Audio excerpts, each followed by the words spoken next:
El estrés generado por la pandemia ha aumentado las consultas de salud mental en un 30%. En el contexto del confinamiento se advierte que las patologías psiquiátricas de mayor prevalencia que han afectado a los chilenos son los trastornos de ansiedad, angustia y depresión, trastornos del sueño y adicciones, especialmente el abuso de alcohol y drogas. Estamos hoy día junto a Mauricio Valenzuela para hablar en profundidad sobre el estrés en esta pandemia. Y en Doctor en Casa estamos ya en la grata compañía del psicólogo clínico Mauricio Valenzuela. Mauricio, muchísimas gracias por estar hoy día con nosotros en el programa. Muchísimas gracias por invitarme a tu excelente programa. Gracias, Mauricio. Oye, Mauricio, fíjate que vamos a abordar hoy día un tema que es conocido por todos. De alguna manera todos hemos vivido el estrés de esta pandemia en menor o en mayor grado. Pero de verdad se necesita mucho apoyo, nuestra población necesita mucho apoyo de ustedes, los psicólogos, para que nos entreguen herramientas para poder enfrentar este periodo y lo que nos queda todavía por recorrer, Mauricio.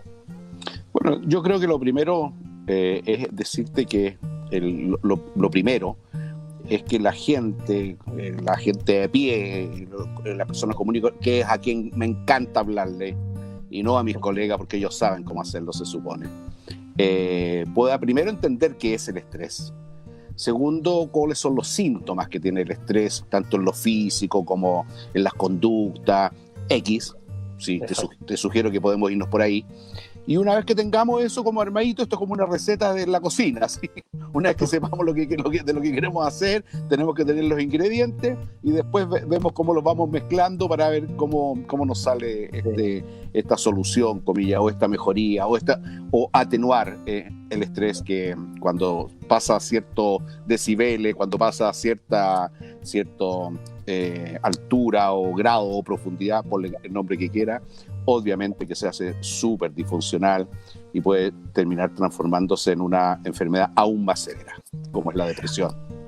Ahora, una de las cosas importantes para poder entrar en materia es definir desde dónde viene.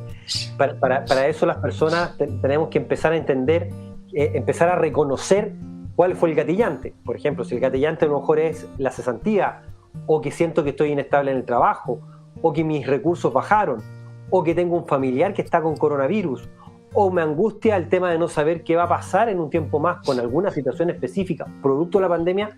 Quizás lo primero, Mauricio, corrígeme tú, es empezar a entender, identificar de dónde nace esto, ¿no? Sí, claro. Mira, en general puede que haya un gatillante, ya los mencionaste, para que lo puedas reiterar, y de otra índole, separaciones, conflictos familiares, que se está dando mucho.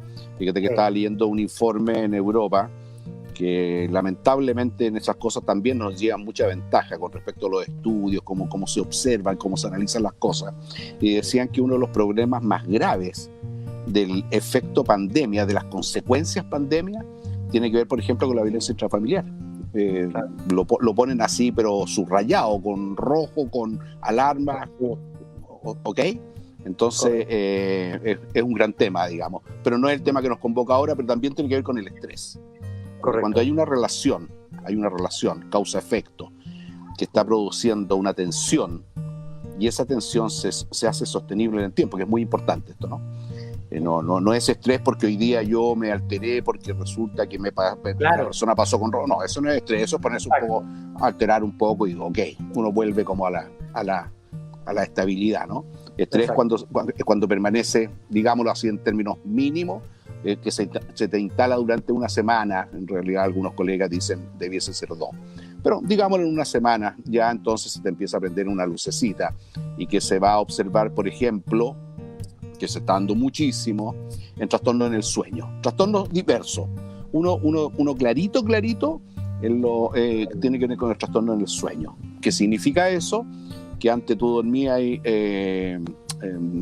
pasabas de largo, sueño profundo, dormías tus 7, 8 horas para la persona adulta, que es más o menos lo que se estima conveniente, en un rango, y resulta que ahora estás durmiendo 3 horas, te despiertas, te quedas desvelado, te cuesta quedarte dormido, te quedas dormido, te vuelves a despertar, trastorno en el sueño. Un síntoma. Otro síntoma empieza a ser bastante, ¿cómo decirlo? Bastante sensible, estás como malhumorado, vas perdiendo irritable. Irritable, eso, irritable. Se te empieza como a irritar, así como se irrita la piel.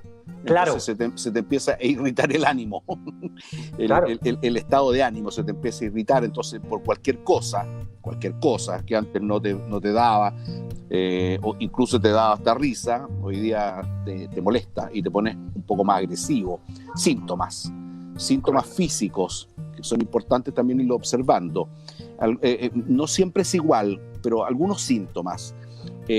Dolores de cabeza, principalmente este dolor de cabeza, y tú como médico ayúdame, este dolor de cabeza que es como un cintillo, como que te empieza a ver en la zona prefrontal, como esta zona de un cintillo. Puede ser, digamos, ese es otro de los síntomas.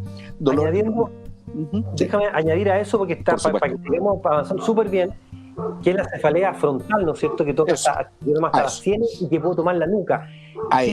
Quiero darte un dato para que vayamos complementando mi conversación con colegas de maxilofacial, con odontólogos, cuánto han aumentado los pacientes que bruxan. Sí, claro. El bruxismo, asociado a lo mismo que estás señalando. Exactamente. Es decir, mira qué interesante. No todos, pero la mayoría de los síntomas, vamos a decir que están de los hombros hacia arriba. No todos, pero la mayoría de los síntomas están de los hombros hacia arriba. Digamos, incluso hombros, cuello, estos dolores de cabeza, bruxismo, entre otros, digamos. Entonces, fatiga, te agrego dos más. Mira, por lo que hablé con los otorrinos, fatiga vocal, fatiga la voz, por todo lo que significa el esfuerzo del teletrabajo y hablar con la mascarilla. Y lo que es fatiga visual, justamente por el trabajo del teletrabajo. Así que toda la razón. Pero interesante, fíjate, ni se me había ocurrido, pero cuando empezaste, esas son las conversaciones colaborativas que me encantan. Uno va a tirar y el otro, mira, no me había dado cuenta, yo no me había dado cuenta. Lo acabo de decir, del hombro para arriba está, y tomé la precaución, para que después no me salga, oye, la rodilla, sí, ya, ok, pero probablemente la gran mayoría, 90% de 10 síntomas, 9 están de aquí para arriba. Sí, qué impresionante, fíjate, sí, tal cual. Interesante. Bueno, síntomas. Ya dijimos del sueño, trastornos sexuales, trastornos del ánimo, ya lo dijimos, trastornos alimenticios. Suele ocurrir, digamos, de que personas en su trastorno tienen esta